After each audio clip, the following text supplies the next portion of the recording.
ఒకప్పుడు దర్శకుడిగా ఎన్నో సంచలనాలను సృష్టించినటువంటి రామ్ గోపాల్ వర్మ తాజాగా తీసిన సినిమా శారీ ఈరోజు అంటే ఏప్రిల్ 4వ తారీఖున ప్రేక్షకుల ముందుకు వచ్చింది. రవిశంకర్ వర్మ ఈ సినిమాకి నిర్మాత, ఆర్జీవి కూడా one of the producers. Kamal Krishnagiri అని ఆ అబ్బాయి డైరెక్ట్ చేశాడు. పుష్పలో అల్లు అర్జున్ మదర్గా చేసినటువంటి కల్పలత ఇందులో హీరోయిన్ మదర్గా చేసింది. అలాగే ప్రముఖ నటుడు అప్పాజీ అంబరీష ఈ సినిమాలో హీరోయిన్కి ఫాదర్గా యాక్ట్ చేశాడు. సో ఈ సినిమా ఎలా ఉంది ఏంటనేది ఇప్పుడు ఒకసారి మనం విశ్లేషిద్దాం. అంటే ఈ సినిమా చూస్తున్నంతసేపు మనకి అంటే ఆల్రెడీ ఇంతకుముందు రామ్ గోపాల్ వర్మ నుంచి వచ్చిన సినిమాలు చూసిన ప్రతిసారి కూడా అందరూ చెప్తున్న మాట ఇది. అంటే ఒకప్పుడు శివ లాంటి ఒక ట్రెండ్ సెట్టింగ్ ఫిల్మ్ తీసి, క్షణక్షణం లాంటి క్లాసిక్ ఫిల్మ్ తీసి, అలాగే హిందీలో కూడా ఎన్నో గొప్ప సినిమాలు తీసి, అంటే రంగీలా అప్పట్లో పెద్ద సంచలన విజయం సాధించినటువంటి సినిమా, అమీర్ ఖాన్తో తీసిన సినిమా, అలాగే సర్కార్ కానీ, కంపెనీ కానీ, సత్య, ఇలాగ ఎన్నో గొప్ప సినిమాలు హిందీలో ఇప్పటికీ కూడా గొప్పగా మాట్లాడుకునే సినిమాలు తీసినటువంటి రామ్ గోపాల్ వర్మ తెలుగులో ఇందాక చెప్పుకున్న సినిమాలు కాకుండా ఆయన ప్రొడ్యూసర్గా కూడా చాలామంది సినిమాలు తీశాడు. ఇప్పుడు శివనాగేశ్వరరావు డైరెక్ట్ చేసినటువంటి మనీ సినిమా, అలాగే అనుకోకుండా అనగనగా ఒకరోజు, ఇలాగా ఆయన ప్రొడ్యూసర్గా, డైరెక్టర్గా, ప్రొడ్యూసర్గా ఎంతో ముద్ర వేసినటువంటి రామ్ గోపాల్ నుంచి వస్తున్న సినిమాలు ఇప్పుడు ఎలా ఉంటున్నాయంటే అసలు కనీసం అప్పటి సినిమాల స్థాయితో పోల్చితే 1% కూడా ఉండట్లేదని చెప్పడానికి మనం కొంచెం బాధగా ఉన్నా చెప్పక తప్పదు.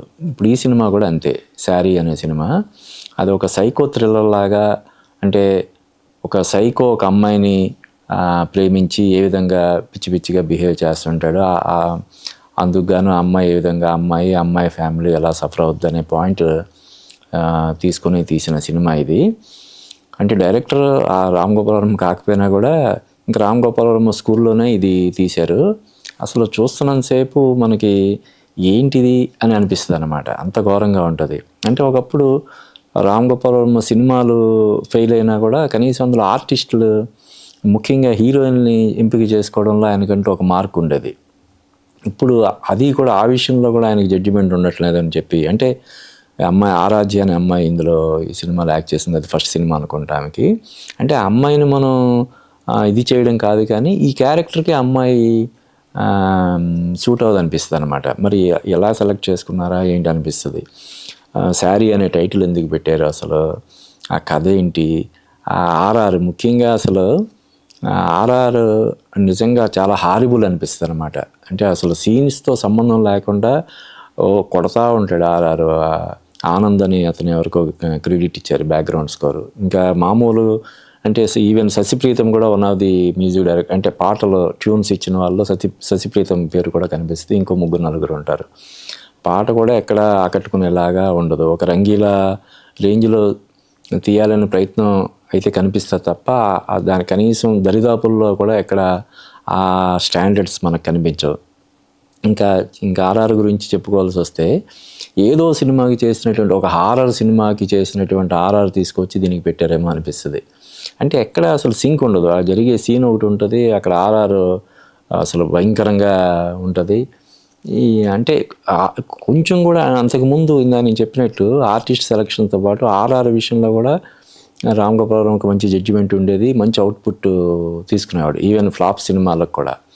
కానీ ఇప్పుడు అసలు ఆర్ఆర్ కానీ ఆ పర్ఫార్మెన్స్లు కానీ ఇవన్నీ చూస్తుంటే అంటే జనరల్గా ఇంకా రామ్ గోపాల్ వర్మ మళ్ళీ బౌన్స్ బ్యాక్ అవుతాడేమోనని ఎవరికైనా కొద్దిపాటి ఆశలు ఉంటే, చిన్న ఆశ అనేది ఉంటే ఈ సినిమాతో ఇంకా అది కూడా పోతుందేమో అనిపిస్తుంది. అంత ఘోరంగా ఉంటుంది సినిమా.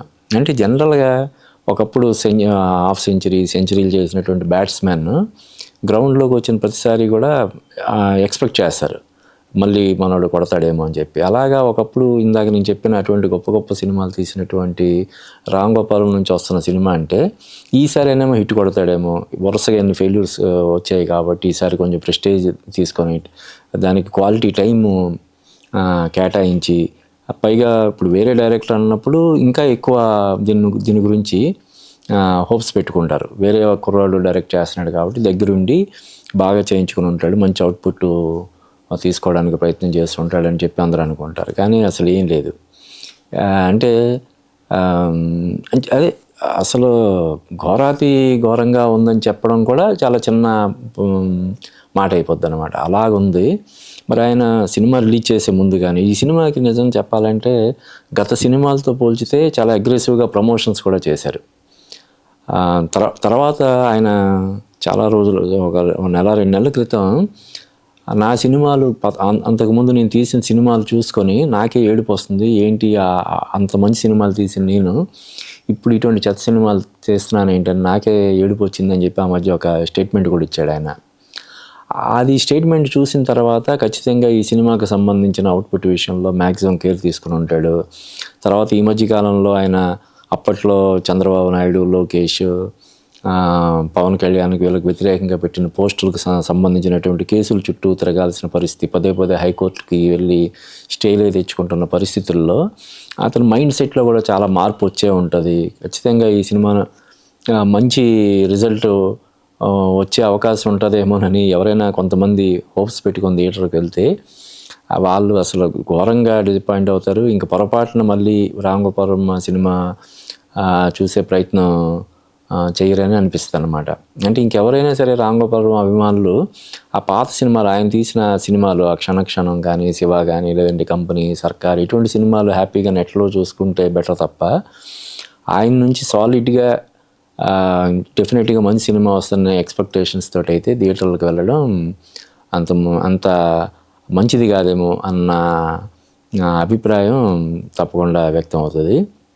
అంటే ఎందుకు అంటే జనరల్గా కొంతమంది ఉంటారు డైరెక్టర్స్, ఇప్పుడు ఈవెన్ కె విశ్వనాథ్ గారు కానీ, రాఘవేంద్రరావు గారు కానీ, ఇలా అప్పట్లో గొప్ప సినిమాలు తీసి తర్వాత వాళ్ళ దీంట్లో ప్రీవియస్ సినిమాలు, వాళ్ళ లాస్ట్ సినిమాలు ఆశించిన స్థాయిలో ఆడకపోవడం, అటు బాలీవుడ్లో కానీ, కోలీవుడ్లో కానీ, ఈవెన్ కె బాలచందర్, భారతిరాజు, ఇటువంటి వాళ్ళు కూడా తర్వాత వాళ్ళు తీసిన సినిమాలు ఆశించిన స్థాయిలో విజయం సాధించకపోవడం మనకు తెలుసు. మన తెలుగులో కూడా చాలామంది డైరెక్టర్స్ అలా ఉంటారు, బాలీవుడ్లో కూడా ఉంటారు. కానీ ఆ కెరీర్ బిగినింగ్లో గొప్ప సినిమాలు తీసి ఈ కెరీర్ ఎండింగ్ లాంటి ఇది దీంట్లో ఇంత చెత్త సినిమాలు తీయడం అనేది అది రామ్ గోపాల్ వర్మకు మాత్రమే సాధ్యం అని మనకు అనిపిస్తుంది అనమాట. మరి ఇప్పటికైనా ఆయన ఈ ఫీడ్బ్యాక్ తీసుకొని పూర్వవైభవం కాకపోయినా కనీసం రీజనబుల్లీ గుడ్ మూవీస్, మంచి టెక్నీషియన్స్ని, మంచి వీళ్ళని ఎంకరేజ్ చేసి మంచి సినిమాలు తీసే ప్రయత్నం చేస్తాడని అయితే మనం కోరుకోవడం తప్ప ఏమీ చేయలేం. నేను తెలుగు రాజ్యం తరఫున ఈ సినిమాకి నేను ఇచ్చే రేటింగ్ 1/5.